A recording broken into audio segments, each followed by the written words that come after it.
How to activate Discover credit card online.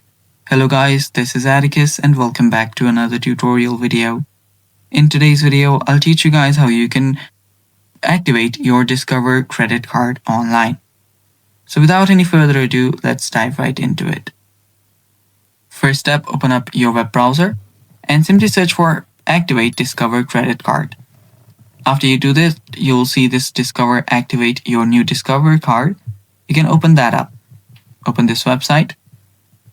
And here you can see your Discover's website as well, in which you can directly go.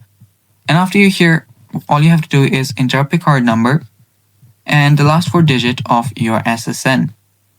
Then tap on continue and you will then be able to activate your card. It's basically that simple. And that's all for today's video. Thanks for watching. If you're new to our channel, just head down below and hit the subscribe button so you don't miss out. Thanks for watching. Bye bye.